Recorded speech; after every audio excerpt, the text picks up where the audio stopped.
the scale Tesla has over like a Waymo, but the regulation, like realistically, Farzad, how far are we away from actually seeing bottom line profits from the robotaxi? Probably a couple years away, realistically. Okay, so, the follow up here is why should the stock be at 326 then?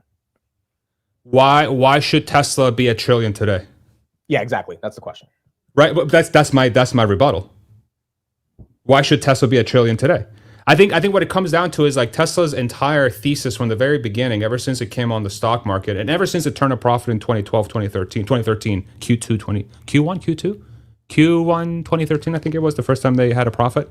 From that point forward, it seemed like the market was willing to price in future cash flows based on Tesla's advantage. Okay. So how do you calculate future cash flows with Tesla specifically? Is the progress they have on their technology, which is significantly ahead of everyone else's, and how quickly they're able to scale up that business. Okay.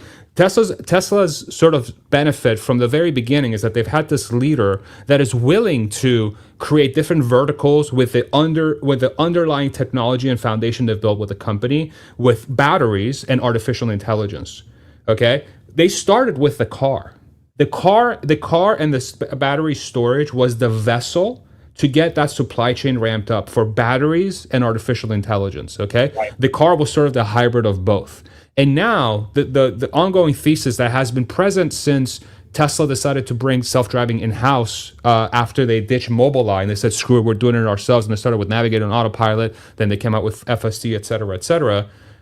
Ever since that moment, Tesla has been sort of this hybrid car energy AI play. But as the years go on, the valuation is going to be based on artificial intelligence. I mean, we see it. It's obvious. Like, if they're successful, if that car can do paid rides in Austin and everywhere else in the country and everywhere else globally, let's say virtually 80% of the population that can afford to ride a robotaxi has access to a robotaxi, it's super easy to just do the math. Right. So your argument here is the market is pulling forward the growth multiple. 100%. Because Tesla's not growing right now, but the reason people are excited about Tesla over an Apple or Microsoft is because you think the potential, the sheer potential of the S-curve from we didn't even talk about Optimus, but from a robotaxi itself, that's being priced in today, essentially. And I don't know how else to justify that than looking at the last few months, what has happened with the rhetoric around. I mean, I saw your post from today. How much worse can the optics look for Tesla? Truly. Literally, Elon Musk, the CEO of the company, left the government with a black eye. We're not even going to talk about how he got it, but he left. The optics of that are already crazy. And then 2 days later, the bro's just losing it on X. And I had to write him an open letter to say, I admire you, bro, but positivity, let's go. Positivity, let's go. And he to his credit, he read that and he sort of acknowledged it. We'll see if he actually, if he takes it down the path. But the story has been completely shat on, excuse my French, for the last few months, right? And the stock is fine. And the stock really hasn't done anything. Okay? So I don't know how else to justify than to say the market is thinking about the story like I am, like retail is. The Wall Street and retail have come together and they're both okay, robotaxi seems like a thing that's going to happen. And if robotaxi works, then Tesla all of a sudden has the credence, the sort of mojo to say the bot's going to work too. Right. And the bot is a 10x sort of market than driving, logistics, right? Driving, I think transportation is a $3-4 trillion industry globally. Labor is 40 trillion. Okay. Let me ask you about the spat with Trump and the Epstein stuff. What is your opinion, given you know Elon so well, you've covered him? Why do you think that happened? I think he is pissed off at Jared Isaacman getting snubbed because that guy seemed like by far the best possible candidate for that position. And I think the administration said, Elon's guy, he's leaving. We can't give him too much leverage. Let's pick somebody else. So that definitely rubbed in the wrong way. I think his Doge efforts have been brutal. Some of it were his missteps. He may have misexecuted on messaging and sort of overpromising. What a shocker, right? Elon tends to overpromise and underdeliver. But his intentions, I found, are always pure, and he really does believe the existential nature behind it, and I do too. And so when this big beautiful bill is being sold as this big beautiful bill, but it ends up essentially undermining the effort that Elon went through with Doge, right? And then literally getting a black eye from it, and brand damage, et cetera, and then he sees all that work being undone by the swamp. I mean, how can you like Elon's criticism in this case is that he was not able to control his emotions, right? I don't blame him to feel the way he's feeling, but Elon's weakness, ever since really we followed him as a CEO of the company, he wears his emotions on his sleeve, both positively and negatively. And I think this is why he can sort of muster the type of support he has, is because I think a lot of people view him as a very transparent person when it comes to how he really feels about the right things to do, right? Yeah. The existential nature of the problems. It's just now he's faced this unescapable vortex of inefficiency and shadiness in the U.S. government, and it won. The swamp won against Elon, and so he's pissed. Can you blame him? I mean, do you think the Trump-Elon thing dies out? I mean, has it already died out in your opinion? It has already died out. Bro, the All In just went, dude, where's the All In podcast? That's a good question. Where's the All In podcast? Okay, like, isn't that the best signal that says these guys are just they're just gonna let it blow over? They're like, okay, let's just pretend it never existed. Okay, and even Trump's rhetoric from like lately, he's been so amicable, so graceful.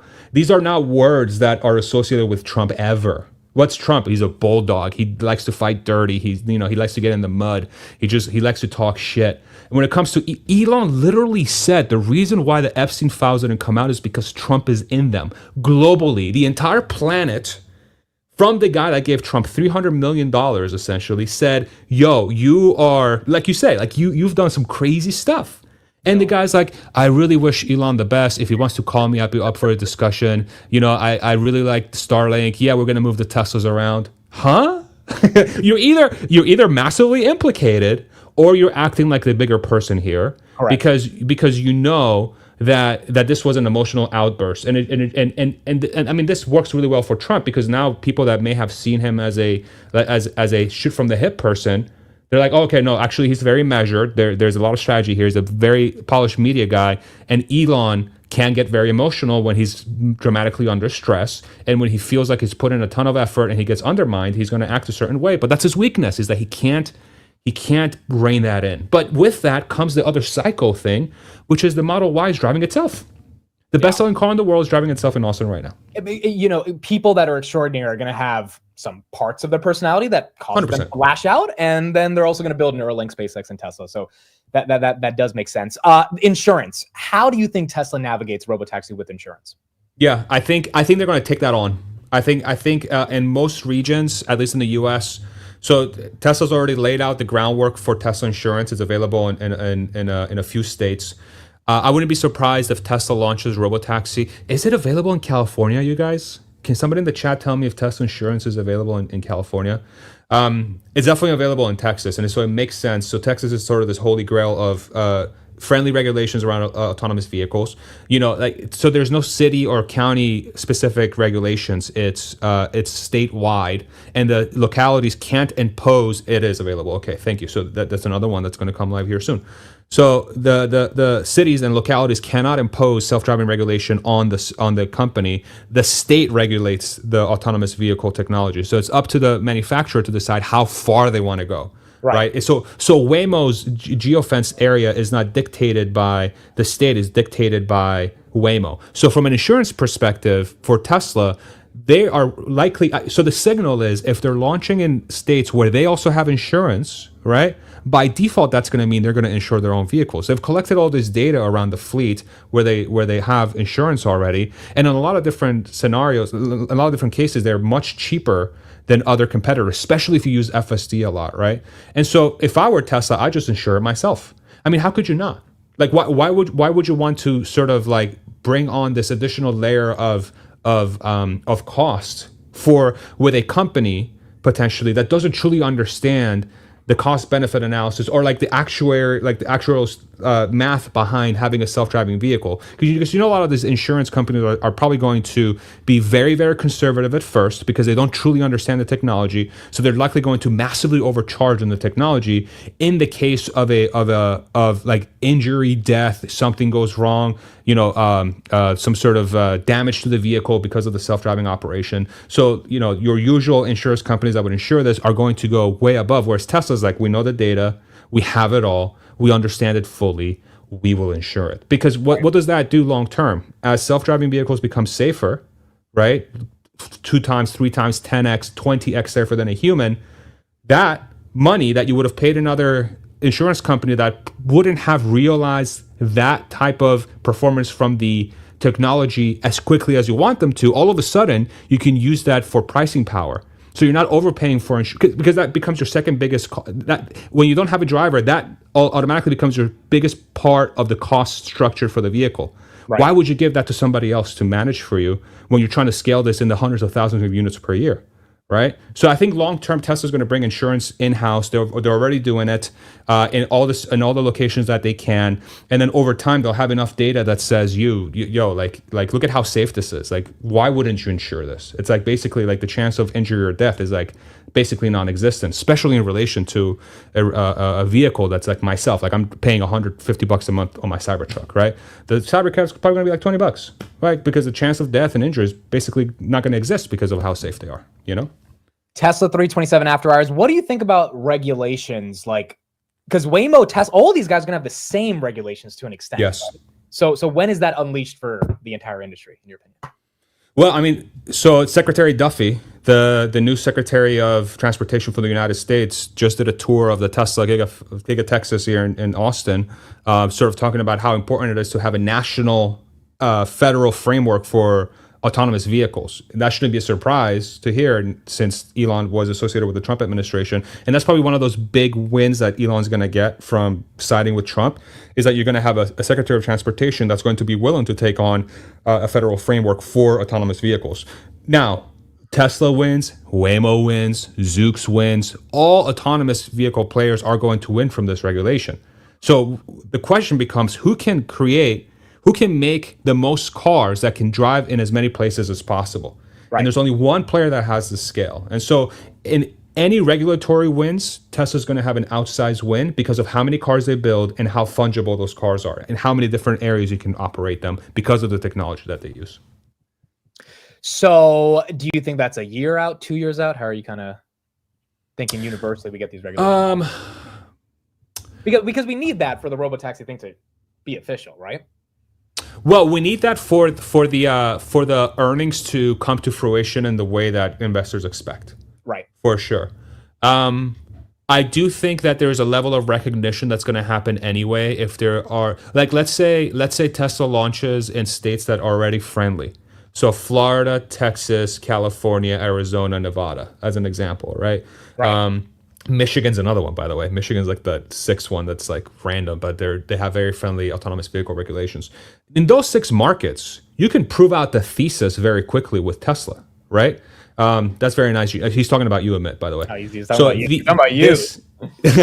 These 6 states, okay, are very friendly in autonomous vehicle regulations, and outside of California, there's sort of statewide regulations. So in those states, Tesla can prove out the thesis and say, okay, we're just going to dump Teslas everywhere. We're going to undercut Uber by 20-30%, okay? And then you that same graph we saw with the Waymo overtaking Lyft, and then in theory, if Tesla's approach, if the thesis plays out, we'll see the same exact thing happen with Tesla, and it'll become a majority of the rideshare miles in those regions very quickly.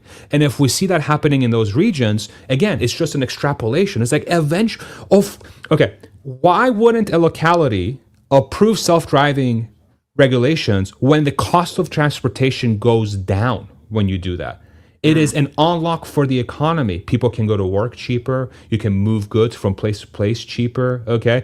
And eventually, when they make it to semi-vehicles, the cost of running freight from state to state gets cheaper. It might get as cheap as a train, and it'll get you there much quicker than a train would, okay? These are economic unlocks. This is how you open up the economy. This is how you create value. This is how you make this country a better place for people to live in. And safety goes up. Then which means deaths come down. And if deaths comes down, how's that not a wonderful justification for having that technology? So there will be a forcing function for these places to adopt the technology. It could take 2 years, it could take 5 years, okay?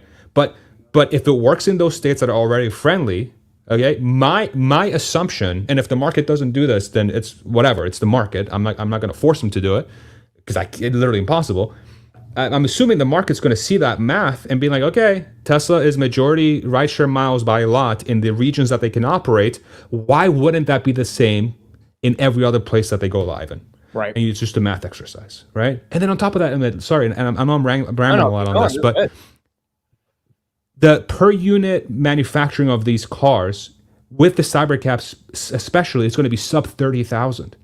Okay. One of the things that we have to think through is like, this is not just rideshare miles. This is like, yo, I'm just going to own a car that I don't have to drive. Yeah. What's the market for that? Okay. Because they're not that expensive. It's a Model Y, the monthly payment for a Model Y, all in with gas and insurance and your payment, et cetera, is the same or less than a RAV4.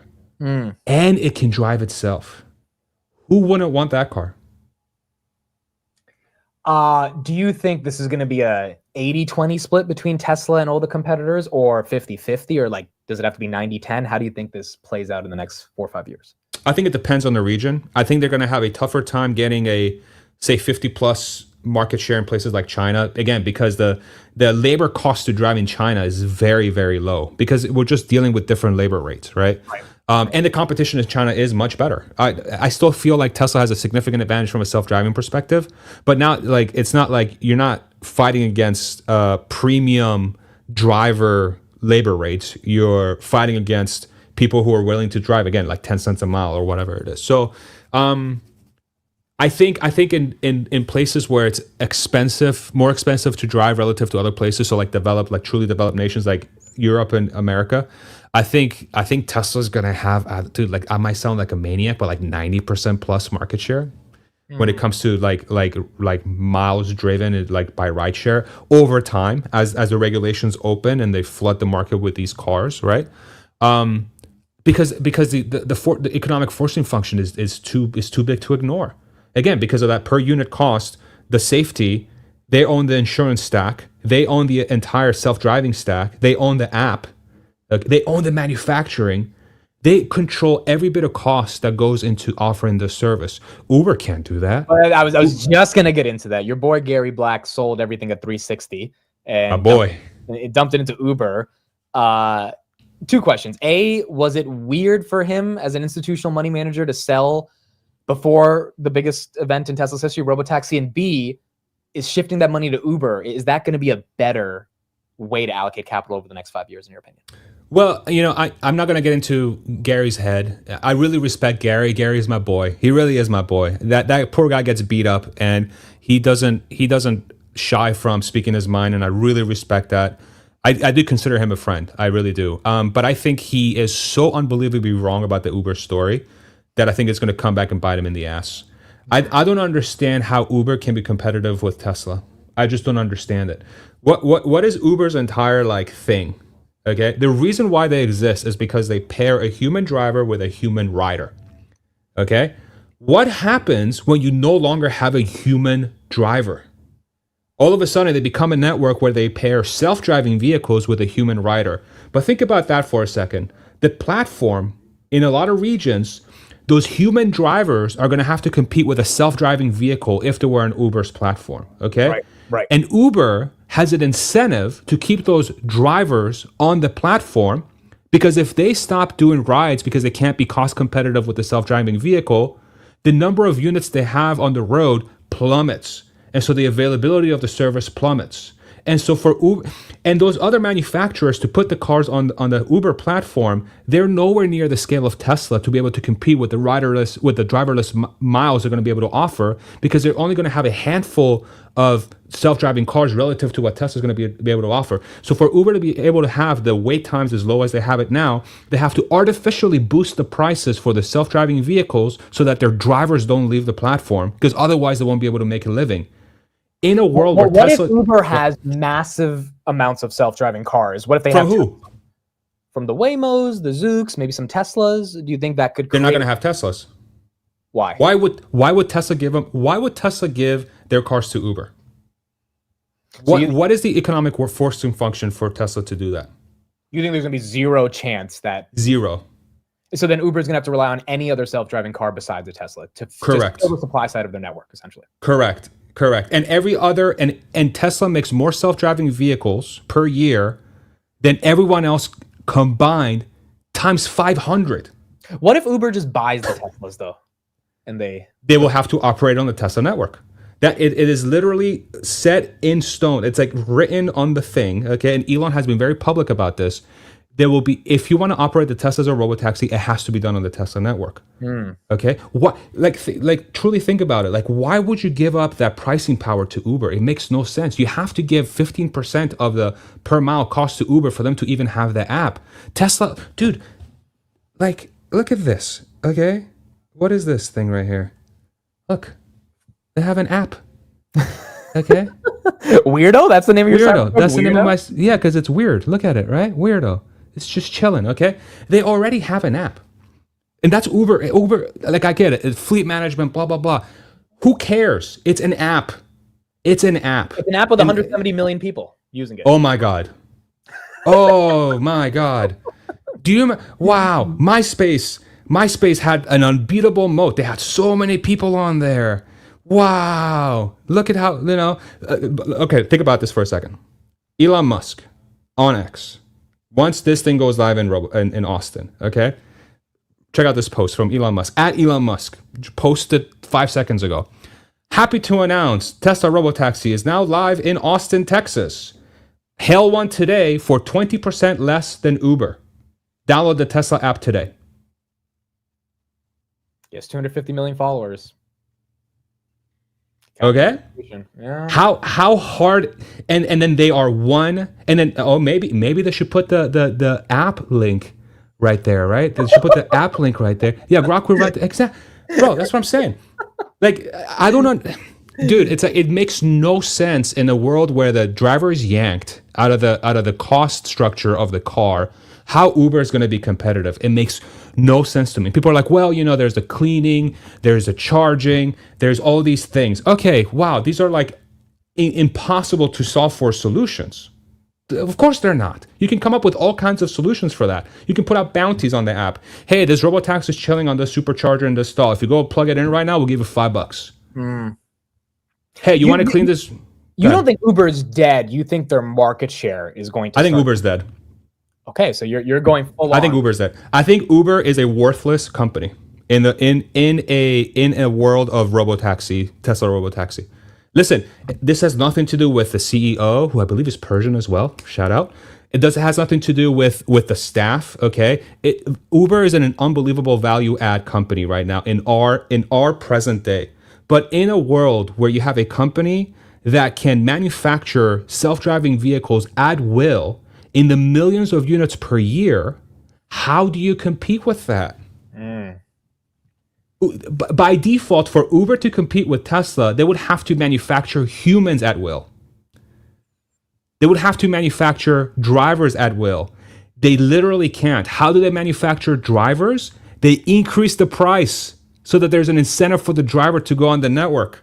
Right. Tesla just shits one out of the factory.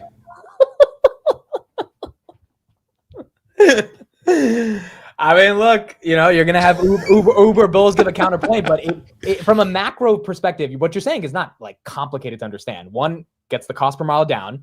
One has a fleet of self-driving vehicles. One has a better experience theoretically because you don't have to talk to a driver who wants to know about your day. You can just sit in the back and chill. Yeah. And then one has better unit economics because they're more of a tech company.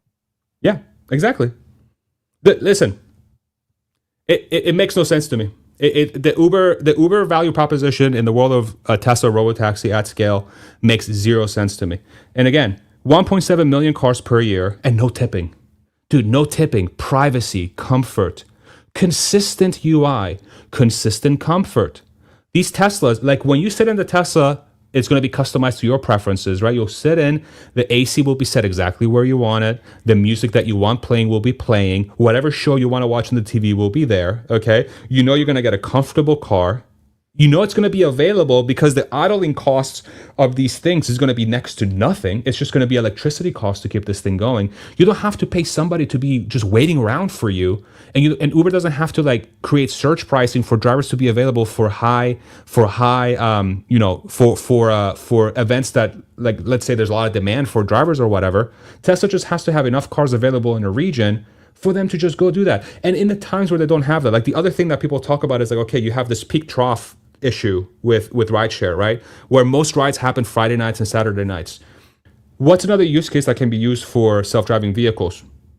Food delivery, freight delivery, Amazon deliveries, okay? And you pair that with the human or robot, what happens? The human or dude, how hard is it going to be? We saw the human or robot dancing around like a freaking maniac, okay? How many years is Tesla away from just teaching the human or robot how to sit down in the car and how to go pick up stuff from the trunk and set it down somewhere? How hard is that really? And the driving is going to be done by the car. Most of the time when people order Uber it's over. It's game over.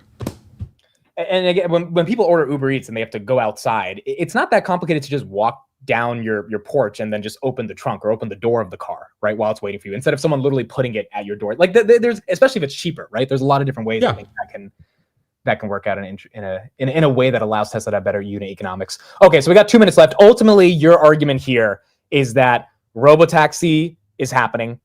Uber is not going to be able to compete in the new world. Waymo will compete, but they're not going to get market share. So my final question for Farzad is Q2, bad Europe sales, Cybertruck, they're doing 0%. It's going to be dog. Okay, so how do you, I mean, you're not really like a macro focus on the stock guy, but like, how do you think of the stock here at the 300? Like, is it risky to you, or you have such a long trajectory that even if Q2 is going to be dog shit, you don't care? People should not, I mean, I think your audience is very smart when it comes to like the next 1 to 365 days.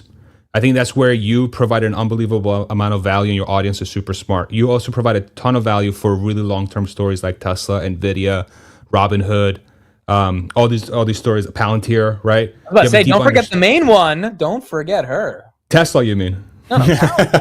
Palantir. But so I would encourage your audience to think about the Tesla story like the Palantir story. Palantir has, what is it, $1 billion of free cash flow per year, right? And they have, what's their valuation? 300. Okay. I feel like I have an easier time justifying Tesla than I do Palantir. It's like, it's so hard for us to I was looking at stock today. I was like, guys, this one looks kind of expensive. The whole chat was like, bro, you own Palantir. I'm like, okay. Yeah, y'all motherfuckers in the chat talking shit about Tesla, talk shit about Palantir. What the hell is that?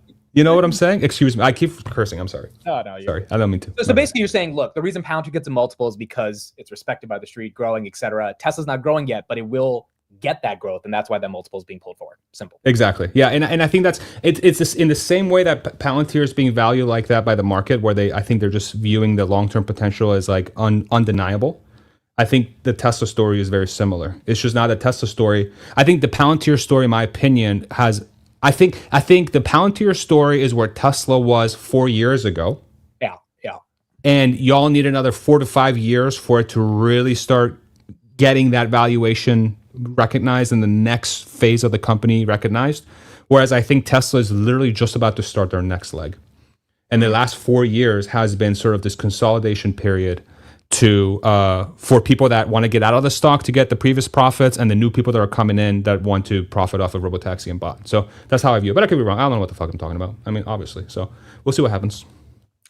I love it. Farzad's Twitter right there in the chat. Farzad, actual last question for you. All this brand damage people talk about with Elon and all the Trump stuff, ultimately, I think your belief is Elon irrelevant, and you're going to move on. Irrelevant long term for sure. So Farzad's hitting the ketamine. I wish.